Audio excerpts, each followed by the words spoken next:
ಹೌದು, ಬ್ರೈನಲ್ಲಿ basal ganglia ಮತ್ತು ಅದಕ್ಕೆ ಸಂಬಂಧಪಟ್ಟ ಸರ್ಕ್ಯೂಟ್ಸ್ಗಳು ಇರುತ್ತೆ. ಅಲ್ಲಿ ಡೋಪಮಿನ್ ಆ್ಯಕ್ಟಿವಿಟಿ ಇರುತ್ತೆ. ನಾವೆಲ್ಲರದ್ದು ಸ್ವಾಭಾವಿಕವಾಗಿ ನಾವು ನಡೆಯೋದು, ನಮ್ಮ ಮಸಲ್ಸ್ದ ಟೋನು, ಶೇಕ್ ಆಗೋದು ಕಂಟ್ರೋಲ್ ಮಾಡೋದು, ನಮ್ಮ ನಡೆಯೋ ಸ್ಪೀಡು, ನಮ್ಮ ಬಾಡಿದು ಬ್ಯಾಲೆನ್ಸು, ಪೋಶ್ಚರು, ಇದೆಲ್ಲದನ್ನೂ ಅದು ಕಂಟ್ರೋಲ್ ಮಾಡೋ ಪಾರ್ಟ್ ಇರುತ್ತೆ.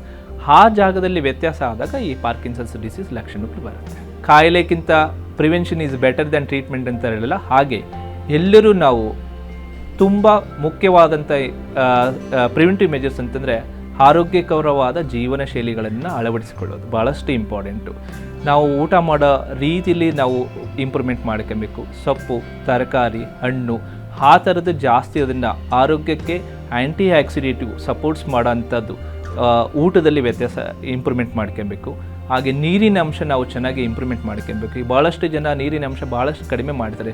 ಗುಡ್ ಹೈಡ್ರೇಷನ್, ದಿವಸಕ್ಕೆ 3-4 ಲೀಟ್ರ್ ನೀರನ್ನು ಚೆನ್ನಾಗಿ ಕುಡಿದು ಆರೋಗ್ಯವನ್ನು ಚೆನ್ನಾಗಿ ಇಟ್ಕೊಳ್ಳೋದು ಭಾಳಷ್ಟು ಇಂಪಾರ್ಟೆಂಟು. ಹಾಗೆ ಎಕ್ಸಸೈಸ್ ಪ್ರತಿ ದಿವಸನೂ ದಿನಕ್ಕೆ ಮಿನಿಮಮ್ 30-45 ನಿಮಿಷಗಳು ವ್ಯಾಯಾಮ ಎಕ್ಸಸೈಸ್ ಮಾಡೋದು ಭಾಳಷ್ಟು ಇಂಪಾರ್ಟೆಂಟು. ಯೋಗ, ಸೂರ್ಯ ನಮಸ್ಕಾರ, ಪ್ರಾಣಾಯಾಮ, ಸ್ಟೇಷನರಿ ಸೈಕ್ಲಿಂಗು, ಸ್ವಿಮ್ಮಿಂಗು ಇವೆಲ್ಲವೂ ಭಾಳಷ್ಟು ಇಂಪಾರ್ಟೆಂಟು.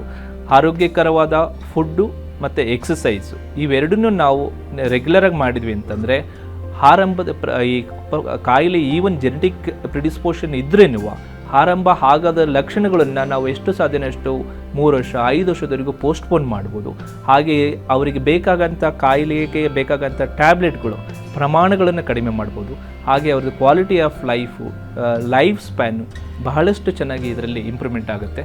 ಹಾಗೆ ಎಷ್ಟು ಡಾಕ್ಟರ್ದು ರೆಸ್ಪಾನ್ಸಿಬಿಲಿಟಿ ಇರುತ್ತೋ ಹಾಗೆ ರೋಗಿದು ಅಷ್ಟೇ ರೆಸ್ಪಾನ್ಸಿಬಿಲಿಟಿ ಇರುತ್ತೆ. ಆರೋಗ್ಯಕರವಾದ ಜೀವನ ಶೈಲಿಗಳನ್ನು ಇಟ್ಕೊಂಡು ವ್ಯಾಯಾಮ ಚೆನ್ನಾಗಿ ಮಾಡ್ತಾಯಿದ್ರು ಅಂತಂದರೆ ಅವರ ಕಾಂಟ್ರಿಬ್ಯೂಷನಿಂದನೂ ಕ್ವಾಲಿಟಿ ಆಫ್ ಲೈಫು ಪೇಷಂಟ್ಗೆ ಭಾಳಷ್ಟು ಚೆನ್ನಾಗಾಗುತ್ತೆ.